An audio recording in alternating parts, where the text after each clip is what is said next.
पहलगाम हमले के बाद भारत पाकिस्तान पर दबाव बढ़ा रहा है। भारत पाकिस्तानी विमानों के लिए अपनी हवाई सीमाएं बंद करने के लिए भी विचार कर रहा है, जिससे उसे लंबा मार्ग अपनाना होगा। इसके अलावा पाकिस्तानी जहाजों को भी भारतीय बंदरगाहों से दूर रखा जा सकता है। अगर भारत यह कदम उठाता है तो पाकिस्तान की कमर टूटनी तय है। पाकिस्तान के लिए भारत अपनी हवाई और समुद्री सीमाएं बंद कर सकता है। इससे पाकिस्तान की विमान सेवाओं को भारी नुकसान होगा। उन्हें चीन या श्रीलंका के रास्ते से जाना पड़ेगा और अगर ऐसा होता है तो कुआलालंपुर जैसे दक्षिण पूर्वी एशियाई शहरों तक पहुंचने के लिए उनके विमानों को चीन या श्रीलंका के ऊपर से घूम कर जाना होगा। भारत पाकिस्तानी जहाजों को अपने बंदरगाह पर आने से भी रोक सकता है। पाकिस्तान ने 22 अप्रैल को पहलगाम में हुए आतंकवादी हमले के बाद भारतीय विमानों के लिए अपना हवाई क्षेत्र बंद कर दिया है। उस हमले में 26 लोग मारे गए थे, जिनमें 25 पर्यटक थे। भारत ने इसके जवाब में कई सख्त कदम उठाए हैं। भारत ने पहले ही सिंधु जल संधि को निलंबित कर दिया और पाकिस्तानी नागरिकों के वीजा रद्द कर दिए हैं। सीमा पर पाकिस्तान की ओर से लगातार गोलीबारी हो रही है, जिसका भारत तगड़े से जवाब दे रहा है। भारत का कहना है कि हमले को अंजाम देने वाले 3 आतंकवादियों में से 2 पाकिस्तानी थे। पाकिस्तानी इंटरनेशनल एयरलाइंस भारत के हवाई क्षेत्र का इस्तेमाल करके मलेशिया, सिंगापुर और थाईलैंड जैसे दक्षिण पूर्वी एशियाई देशों तक पहुंचती है। अगर भारत अपना हवाई क्षेत्र बंद कर देता है तो पीआईए को लंबा रास्ता तय करना होगा।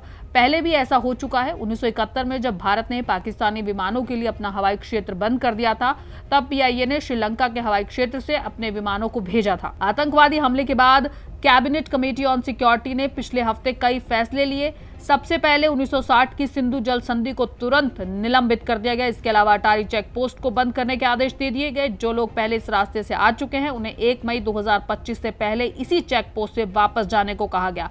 सीसीएस ने सार्क वीजा छूट पर भी कार्रवाई की। पाकिस्तानी नागरिकों को इस योजना के तहत भारत आने से रोक दिया गया। पहले जारी किए गए सभी SVES वीजा रद्द कर दिए गए। पाकिस्तानी नागरिकों को भारत छोड़ने के लिए 48 घंटे का समय दिया गया। इसके अलावा नई दिल्ली में पाकिस्तानी उच्चायोग में रक्षा सेना, नौसेना और वायु सलाहकारों को अवांछित घोषित कर दिया गया। उन्हें 1 हफ्ते का समय दिया गया और 1 हफ्ते के अंदर भारत छोड़ने के लिए कहा गया। भारत ने यह भी घोषणा की कि वो इस्लामाबाद में भारतीय उच्चायोग से अपने रक्षा, नौसेना और वायु सलाहकारों को वापस बुलाएगा। दोनों उच्चायोगों में इन पदों को रद्द कर दिया गया है। इसके अतिरिक्त दोनों उच्चायोगों में सेवा सलाहकारों के 5 सहायक कर्मचारियों को भी वापस बुला लिया जाएगा। कूटनीतिक स्तर पर कर्मचारियों की संख्या कम कर दी जाएगी। दोनों उच्चायोगों में कर्मचारियों की कुल संख्या 55 से घटाकर 30 कर दी गई। ये कटौती 1 मई 2025 को पूरी तरह से लागू हो जाएगी। भारत का कहना है कि वो तब तक ढील नहीं देगा जब तक पाकिस्तान सीमा पर आतंकवाद को पूरी तरह से बंद नहीं कर देता। भारत सरकार का कहना है कि पाकिस्तान को आतंकवाद के खिलाफ सख्त कार्रवाई करनी होगी, तभी रिश्ते सामान्य हो सकते हैं। कुल मिलाकर कहें तो भारत पाकिस्तान के खिलाफ कड़े कदम उठा रहा है। इसमें हवाई और समुद्री सीमाओं को बंद करना, सिंधु जल संधि को निलंबित करना, वीजा रद्द करना और राजनयिक कर्मचारियों की संख्या और पदों को कम करना शामिल है।